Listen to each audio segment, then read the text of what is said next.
Hello everybody, welcome back to our YouTube channel school times. तो आज हम start करें हैं हमारे चैप्टर नंबर 2 ऑफ खेल प्रवीण, जो कि है history and culture of physical education in India. तो आई होप आप सभी ने अपने पास अपने बुक्स को रेडी रख लिया होगा। अगर पीडीएफ है तो उसे रेडी कर लिया होगा, और साथ में एक छोटा सा नोटबुक और पेन पेंसिल के साथ आप रेडी होंगे, ताकि आप जो भी इम्पॉर्टेंट पॉइंट्स है उसे साथ ही साथ नोट करते चले। तो देखिए, इस चैप्टर का मैं आपको अगर ओवरव्यू दे दूं तो ये चैप्टर बेसिकली है कि कैसे हमने फिज़िकल एजुकेशन को हमारे एंशिएंट टाइम में वैल्यू दिया था, किस तरह से वो इवॉल्व हुआ है और किस तरह से हमने उसके बारे में जाना है। तो ये चैप्टर काफ़ी इंटरेस्टिंग होने वाला है, बिकॉज हम हमारे पुराने टाइम के गेम्स, उनकी फ़िज़िकल एजुकेशन के टेक्निक्स के बारे में जानेंगे। उनके टाइम में धीरे धीरे जब वो इवॉल्व हुआ, कैसी कमिटीज़ बनी, उनके बारे में जानेंगे। ठीक है, तो चलिए स्टार्ट करते हैं आज के इस बढ़िया से और इंटरेस्टिंग से चैप्टर के साथ। बिफोर स्टार्टिंग बस एक ही रिक्वेस्ट करती हूँ कि आप सभी प्लीज़ हमारे चैनल को लाइक, सब्सक्राइब, शेयर करना ना भूलें, और बेल आइकॉन को भी दबा दें ताकि आपको हमारे अपकमिंग वीडियोस की नोटिफिकेशंस मिलती रहे। तो स्टार्ट करते हैं, history and culture of physical education in India. जिन बच्चों ने चैप्टर 1 नहीं देखा है, मैं चाहती हूँ कि वो सभी बच्चे चैप्टर 1 अच्छे से देख लें और समझ लें, और साथ ही साथ मैंने क्वेश्चन आंसर का वीडियो बनाया है, उसे भी अच्छे से अटेम्प्ट कर लें, ताकि आपको अच्छे से आइडिया आ जाए कि how to attempt the questions, what type of questions can come. Let's move further to this chapter, starting with this Sanskrit shloka, that is शरीर माध्यम खलु धर्म साधनम। ये बहुत ही इम्पॉर्टेंट लाइन है, और इससे हमें क्या सीखने मिलता है। शरीर माध्यम खलु धर्म साधनम, यहीं पे हमारे जो चैप्टर है पूरा समाया हुआ है। शरीर यानी कि body, body is the surely the foremost instrument of doing good deeds. ये तो यहाँ पे लिखा है, पर इसे हम खुद से समझे तो शरीर का अर्थ है बॉडी, और उसके माध्यम से ही हम किसी भी धर्म को साध सकते हैं, यानी कर सकते हैं। कोई भी धर्म यानी कोई भी काम करने के लिए हमें हमारा शरीर स्वस्थ यानी हेल्दी और एनर्जेटिक होना ज़रूरी होता है। आप पढ़ने बैठे हैं, अगर आप सोचिए आपका बॉडी मन नहीं कर रहा, आपकी तबीयत ख़राब है, तो आप पढ़ नहीं पाएंगे, आप उतना कॉन्सेंट्रेट नहीं कर पाएंगे। यानी बॉडी हमारे लिए बहुत वाइटल चीज़ है, उसके बिना हमारा जीवन में कुछ भी करना is very difficult, it's very boring.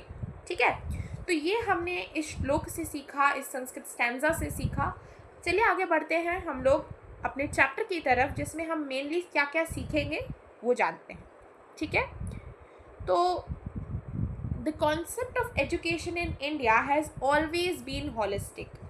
ठीक है, it was never limited to reading and writing. यानी कि जब इंडिया में एजुकेशन इनिशियली था, इसका मतलब ये नहीं था कि सिर्फ बच्चे बुक्स निकाल के बुक वर्म की तरह रीड किए जा रहे हैं, पढ़े जा रहे हैं। नहीं, उस टाइम में प्रैक्टिकल नॉलेज भी उतना वैल्यू करता था, because practically we learn more things, we understand more things. Students were trained to develop the body and mind together. Hence, physical training, exercises, games, martial arts, yoga were an important part of ancient life. Evidences for these are also found in Vedas, epics, Ayurveda, and even various archaeological findings. यानी कि हम लोग पहले time पे बहुत सारे ऐसे exercises and physical training करते थे, जैसे योगा वगैरह परफॉर्म करते थे, मार्शल आर्ट्स करते थे, ताकि हमारी बॉडी फिट रहे। और साथ ही साथ इनके बारे में हमें कैसे पता चला? वेदास से, आयुर्वेद से, इवन बहुत सारे आर्कियोलॉजिकल फाइंडिंग्स के थ्रू भी हमें इसके बारे में नॉलेज मिला। चलिए आगे बढ़ते हैं हम लोग। ठीक है, वो है evolution of physical education in Indian culture. ठीक है, तो ये बहुत ही इंपॉर्टेंट टॉपिक है। देखो, ये जो छोटे छोटे चार्ट्स हैं, ये एक चार्ट है, और नेक्स्ट पेज में भी अगर आप ऑब्जर्व करेंगे तो एक ऐसे ही चार्ट टाइप का है। ये दोनों चार्ट आपके एग्ज़ाम में बहुत वाइटल रोल, बहुत ही इंपॉर्टेंट रोल प्ले करने वाले हैं। तो इसे आपको विथ एक्स्ट्रा ऑर्डिनरी फोकस देखना है और एक बार में याद रखना है, समझते हुए। ठीक है, तो हम लोग पूरा एंशिएंट टाइम से स्टार्ट करेंगे, जो कि है वैदिक पीरियड। वैदिक पीरियड में ऋग्वेदा ने पहले हम लोग को डिस्क्राइब किया था कि चैरियट रेसेस और रेसलिंग की जाती थी, जो कि उस टाइम का one of the most important physical exercises में से एक था। फिजिकली उसमें भी बॉडी का बहुत सारा रोल होता था। तो ऋग्वेद ने इसमें एक्सप्लेन किया किसके बारे में? चैरियट रेसेस एंड रेसलिंग के बारे में। सेकेंड आ जाता है यजुर्वेद। यजुर्वेद जो है वो हाईलाइट करता है आर्चरी एंड धनुर्वेद, यानी कि कैसे हम आर्चरी कर सकते हैं, बोज एरोज के साथ कैसे खेला जाता है, वो हम लोगों को अथर्ववेद ने बताया। ठीक है, तो पहले आर्चरी इंट्रोडक्शन में अगर हम देखा जाए कि इंट्रोडक्शन टू आर्चरी किसने दी, यजुर्वेद ने। उसके यूज़ करने के लिए जो मंत्र, जो हम लोग बोलते हैं स्टैंजाज होते हैं, श्लोकाज होते हैं, उसके बारे में हमें इंफॉर्मेशन दी थी अथर्ववेद ने। ये छोटी छोटी चीज़ें याद रखनी है, that is not much difficult. Next is epic, जैसे रामायण, महाभारत, इन्होंने भी मार्शल ट्रेनिंग के बारे में बताया है। जैसे कि आपको पता होगा कि रामायण अगर आपने देखी भी होगी टीवी पे, तो वो लोग बड़े बड़े अस्त्र को पाने के लिए वो प्रे करते थे, and they use to get those अस्त्रास for the fight. Then next is first and second century, जिसमें चरक समेत हाईलाइट्स द एक्सरसाइज बेनिफिट्स। ये वाला इंपॉर्टेंट है कि कौन से सेंचुरी में चरक समेत आया था, प्लीज़ ये वाला पार्ट अंडरलाइन कर लीजिए। चरक संहिता जो है वो हमारे एक्सरसाइज के बेनिफिट्स को हाईलाइट करता था, एंड बहुत ही इंपॉर्टेंट है ये बुक, इसीलिए इसका नाम और इसकी स्पेलिंग आप लोग याद रखेंगे। ठीक है, ये फिल इन द ब्लैंक्स में आने का चांसेस है। नेक्स्ट है 3rd to 6th century CE, उसमें आया था सुश्रुत संहिता। वन मोर इम्पॉर्टेंट टॉपिक है ये सुश्रुत संहिता। उन्होंने बताया था कि मॉडरेट एक्सरसाइज की क्या वैल्यू है लाइफ में, ये 3rd to 6th सेंचुरी में इंट्रोड्यूस हुआ था। Next is 4th century BC, यहाँ पे हम लोगों ने 1st सेंचुरी देखा, फिर 3rd सेंचुरी देखा, अभी हम 4th सेंचुरी BC देख रहे हैं। उसमें आया अर्थशास्त्र, ये भी इम्पॉर्टेंट है। तो ऐसे पूछा जा सकता है कि मॉडरेट एक्सरसाइज के बारे में किस बुक ने डिपिक्ट किया था, तो आप लिखेंगे सुश्रुत संहिता। अगर आपको पूछा जाएगा मिलिट्री ट्रेनिंग के बारे में किसने कहा था, तो वो अर्थशास्त्र है। ये आपको ऐसे ऑन द स्पॉट याद रहनी चाहिए। ठीक है, next is 12th century CE, जिसमें आया हुआ था मनोसोलसा। तो मनोसोलसा जो है ये मलखंब के बारे में है। तो मनोसोलसा में क्या होता है कि बेसिकली मलखंब जो होता है वो वाले एक्सरसाइज के बारे में इंट्रोडक्शन दी गई थी। ठीक है, आप इसका और अगर करेक्ट मतलब प्रोनाउंसिएशन देखना चाहते हो तो आप प्लीज़ ऑनलाइन देख लीजिएगा। ठीक है, बट आई थिंक सो कि मेनली इंपॉर्टेंट यहाँ पे अगर हमारा देखा जाए, दैट इज़ हम लोगों को मेन टॉपिक्स याद रखनी है। ठीक है, मेन जो स्पेलिंग्स हैं वो याद रखनी है, बिकॉज यहाँ पे स्पेलिंग्स काफ़ी कन्फ्यूजन क्रिएट करते हैं।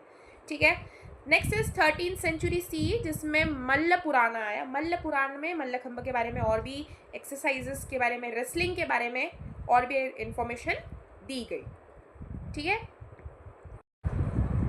उसके बाद आया 1854। ये जो डेट है 1854, यहाँ पे आएगा एक 1914, ये जो पर्टिकुलर डेट्स है ना, ये वाला पार्ट भी थोड़ा याद रख लेना। जैसे 1854 में क्या आया, Wood's dispatch focus on the literary subjects, यानी कि वुड्स डिस्पैच जो थे वो लोगों ने फोकस किया कि हाँ भाई मतलब हम लोगों को लिटरली भी उस चीज़ को समझाना पड़ेगा। देन आया उससे जस्ट एक बार पहले जो कि 12th सेंचुरी CE के बाद है, 13th सेंचुरी CE उसके बाद ही आया है। तो उसमें मल्ल पुराण जैसे कि मैंने बताया। उसके बाद है 19th सेंचुरी CE।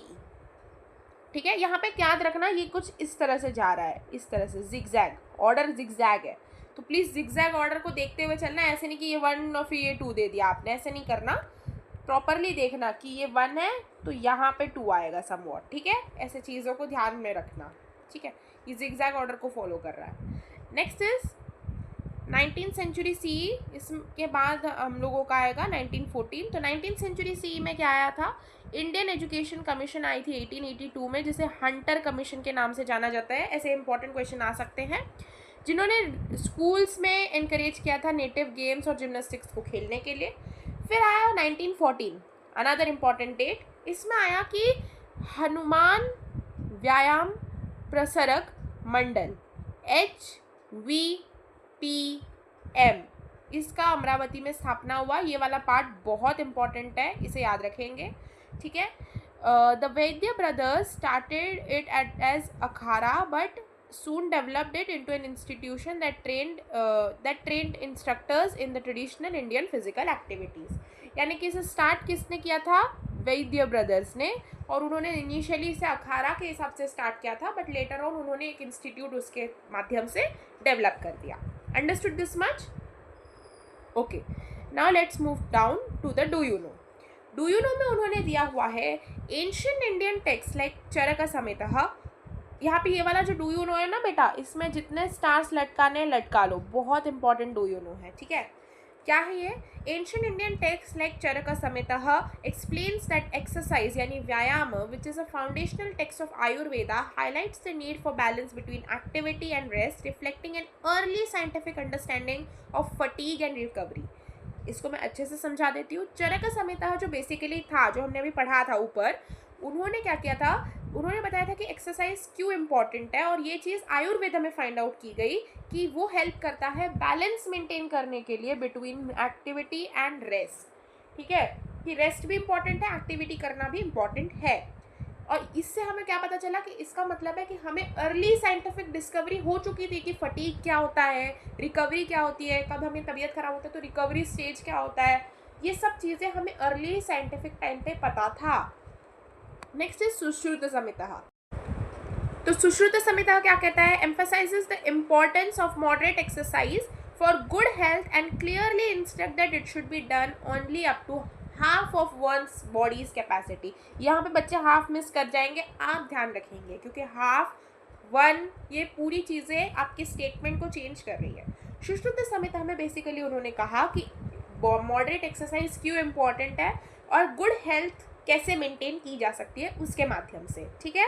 और उन्होंने कहा कि कभी भी कोई एक्सरसाइज हम मॉडरेट एक्सरसाइज परफॉर्म करते हैं तो हमें अपने कैपेसिटी के आधे तक उसे परफॉर्म करना है। मतलब अगर मैं उस चीज़ को, सपोज फॉर एन एग्जाम्पल, आपके समझने के लिए उन्होंने ऐसा कुछ एग्जैक्ट पॉइंट नहीं कहा था, बट फॉर एन एग्जाम्पल है ये कि आपको ऐसे टोस को टच करना है बेंड डाउन होकर, तो आपको पता है कि आप ऐसे अचानक से करेंगे तो आपका मे भी हो सकता है आप तुरंत अपने टोस को टच ना कर पाएँ।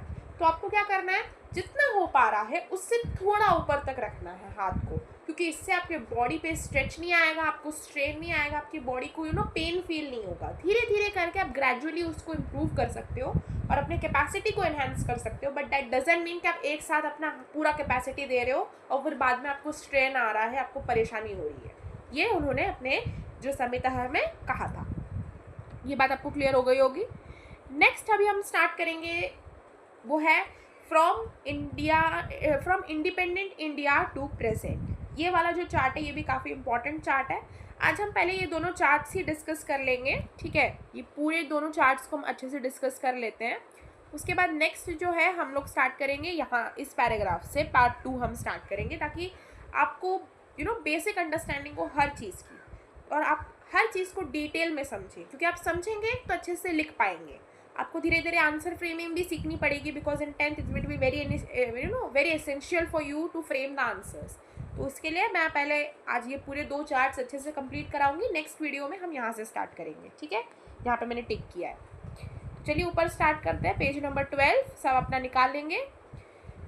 From India independent India to present, यानी यहाँ पे हम लोगों ने ऊपर तक जब अगर देखा होगा तो ये 1914 तक था। 1914 is when we were not independent. 1914 के बाद हम लोग इंडिपेंडेंट इंडिया की बात कर रहे हैं, जब ही हमारा 1947 हो चुका था। उसके बाद कौन सी ऐसी कमिटीज़ बनी जिन्होंने हमारे फिजिकल एजुकेशन को एनहांस करने में मदद की, हम वही डिस्कस करेंगे। तो पहला आता है Tarachand committee, one of the most important committee. क्यों मैं बोल रही हूँ ये जो कमिटीज़ है ये क्यों याद रखना ज़रूरी है, ये अभी ही नहीं, अगर आप 11th-12th में फिजिकल एजुकेशन लेने वाले हैं फॉर एन ईज़, मैं पहले से बता देती हूँ। 11th-12th में अगर आप फिजिकल एजुकेशन ले रहे हैं, 11th की बुक उठा लीजिए, ditto same to same committee आपको मिलेगी उसमें पढ़ने के लिए। आप फुल मार्क्स की बुक खोल के देख लीजिएगा 11th की, उसमें भी सेम कमिटी के बारे में दिया गया है। तो अगर आप अभी से याद रखेंगे it will help you in your 11th standard, okay. तो फिजिकल एजुकेशन अगर आप ले रहे हैं तो आपको एक बार में अच्छे से ध्यान रखना ही है, और अगर नहीं भी ले रहे तो अभी के लिए तो रखना पड़ेगा ही, ठीक है। तो चलिए स्टार्ट करते हैं। ताराचंद कमेटी वो एस्टेब्लिश की गई थी 1948 को। ये सारे डेट्स इंपॉर्टेंट है, तो जितना हाईलाइट कर सकते हो कर लो, ठीक है। हाँ, तो ये है 1948 का ताराचंद कमेटी, जिसमें उन्होंने national cadet corps NCC found किया था, जो कि यूज़ हुआ था discipline and fitness among youth को एस्टैब्लिश करने में, ठीक है। फिर आया 1950। आप एक काम करो, आप एक चार्ट बना लो, वो आपको हेल्प करेगा। ये चार्ट तो है ही बुक में, पर अगर आपको याद रखने के लिए खाली ऐसे शॉर्ट नोट्स के जैसे बनाना है तो आप ऐसे लिख सकते हो कि NCC 1948, ठीक है। 48 बिगड़ गया, कोई बात नहीं। ये 1948। फिर नेक्स्ट है central advisory board on physical education, ये उस टाइम पे इस्टेब्लिश हुआ था, यानी CABPE, ये CABPE ये आया था 1950 में, ठीक है। तो आप ऐसे लिख सकते हो खुद ही, ठीक है।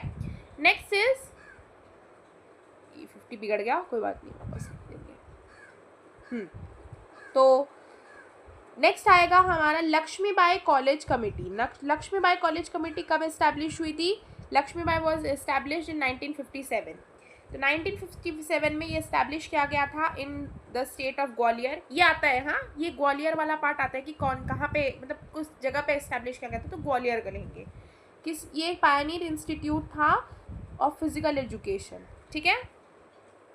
नेक्स्ट आया 1961। वैसे भी आप अगर बढ़ रहे होगे तो आपको पता ही होगा कि Rani Lakshmibai is from Gwalior itself, मतलब उनका भी मध्य प्रदेश में ही उनका था, you know she had one of her range, और we can say one of her area, तो उसी के हिसाब से आप थोड़ा सा रिलेट करके कर सकते हो, ठीक है। तो इसीलिए वो ग्वालियर पास में है, मध्य प्रदेश में है, तो इसलिए आप ऐसे करके उसको रिलेट कर सकते हैं, ठीक है। Next is Kothari commission. Kothari commission जो है, सॉरी, कोठारी कमीशन से पहले हमने डिस्कस नहीं किया 1961 का, वो है नेशनल इंस्टीट्यूट ऑफ स्पोर्ट्स। ये जो नेशनल इंस्टीट्यूट ऑफ स्पोर्ट्स है, ये एक पायनियर इंस्टीट्यूट है जो कि कोचिंग में हेल्प करता था, डेवलपमेंट ऑफ कोचेस यहाँ पे हुआ, ठीक है। ये इतना इम्पॉर्टेंट जितना है नहीं, उससे ज़्यादा इम्पॉर्टेंट ये 1964 का है, वो है कोठारी कमीशन, क्योंकि ये कमीशन इन्फॉर्मेशन बहुत ज़्यादा आती है। It was decided that PE should be treated as an essential part of general education. ये पूछा जा सकता है कि which commission made the PE an essential part of general education, that is Kothari commission, spelling याद रखेंगे। Link to health, social, moral and spiritual development, ये हो गया 1964। सिक्स्थ में आता है 1968। 1968 में आया national policy on education directed that school should spend 8 to 10% of teaching time on their physical education and health. ये वाला जो है, ये पॉलिसी आया था, कब आया था? 1986 में आया था। फिर नेक्स्ट आया लास्ट, दैट इज द 2005 का जो है, वो है 2000 अभी स्टार्ट हो गया, 19 खत्म हो गया, 1900 अभी 2000 स्टार्ट कर रहे हैं।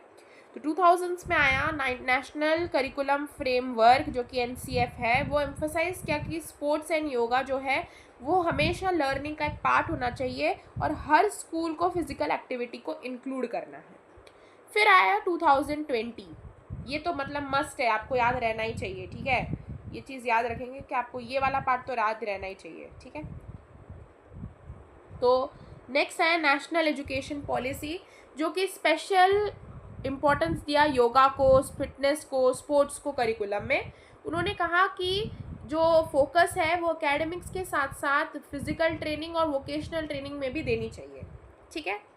फिर आया 2022, यहाँ पे भी वापस से NCF ने अपना फ्रेमवर्क को डेवलप किया और उन्होंने फाउंडेशनल स्टेज बनाया जिसमें फिजिकल एजुकेशन को वाइटल बोला गया हॉलिस्टिक डेवलपमेंट के लिए किसी भी बच्चे के। एंड एट लास्ट जो कि 10th है, मैं अभी आपको फिर बता भी दूंगी कि कौन से नंबर वाले आपको एक बार में याद रखना है, तो वो वाला आप थोड़ा ज़्यादा ध्यान देके जाइएगा। सब कुछ तो पढ़ना है बट ज़्यादा ध्यान किस में देना है वो भी बता दूंगी। फिर आएगा national curriculum framework for school education 2023, जिसमें हेल्थ एजुकेशन और फिजिकल एजुकेशन को भी एक करिकुलर के हिसाब से इंट्रोड्यूस करने के लिए सेकेंडरी स्टेज यानी कि 10th स्टैंडर्ड तक कहा गया। इसमें ट्रेडिशनल गेम्स जैसे कि मॉडर्न स्पोर्ट्स के साथ इंक्लूड करके खेलने के लिए कहा गया है और लिंक किया गया कि फिजिकल एजुकेशन कैसे स्किल्स, वैल्यूज़ और बहुत सारी मोरल थिंकिंग लाती है हमारे वेलबींग में, उस चीज़ को सिखाया जाए, ठीक है। यहाँ तक आपको पूरा समझ में आ गया होगा। अभी ये वाला पार्ट जो पेज नंबर 12 का है वो पूरा हो गया। अभी मैं आपको बताती हूँ कि क्या याद रखना है और क्या नहीं, ठीक है। याद क्या नहीं रखना है ऐसा तो कुछ है नहीं, ठीक है। सब कुछ याद होना चाहिए, सब कुछ इम्पॉर्टेंट है, मगर एक्स्ट्राऑर्डिनरीली इम्पॉर्टेंट क्या क्या है मैं बता देती हूँ, वो टिक कर देंगे हम यहीं पे ही। तो पहला है ताराचंद कमेटी, दूसरा है आपका ये CAB, ये वैसे भी इतना इम्पॉर्टेंट नहीं है फिर भी ये वाला मोस्ट इम्पॉर्टेंट है, डबल टिक। देन उसके बाद Lakshmibai, double tick. National institute of sports double tick, Kothari commission triple tick. Then उसके बाद नेशनल पॉलिसी एंड एजुकेशन का इतना नहीं है रोल, ठीक है, फिर भी आप देख के जाइएगा एक बार, इंपॉर्टेंट तो है, डेट्स तो याद रहनी चाहिए मगर उतना इतना आता नहीं है। ये वाला फर्स्ट NCF NEP, ठीक है, 2020 का NEP, ठीक है। देन उसके बाद फिर से NCF एंड NCF SE। ये जो मैंने ट्रिपल टिक और डबल टिक किए हैं, इनके ऊपर आपको जैसे भी हो नज़र दौड़ाते हुए जानी है, मतलब जानी है। तो इसे अच्छे से लर्न कर लीजिए अभी जब तक सेकेंड पार्ट नहीं आ जाता, और प्रिपेयर हो जाइए ताकि आपको इतना पार्ट अच्छे से आ जाए। और हाँ, फर्स्ट चैप्टर जो है उससे अच्छे से गो थ्रू हो जाइए, उसके क्वेश्चन आंसर अटेम्प्ट कीजिए, और जो होमवर्क क्वेश्चंस मैंने दिए हैं प्लीज़ उसका आंसर मुझे कमेंट बॉक्स में दीजिए ताकि मैं चेक कर पाऊँ कि बच्चे प्रैक्टिस ठीक से कर रहे हैं कि नहीं, ठीक है। मिलते हैं नेक्स्ट वीडियो में, till then bye bye and thank you so much for watching. Please don't forget to like, subscribe and share. Your support matters a lot to me, and wishing you all the best for your future. तब तक के लिए take care, bye.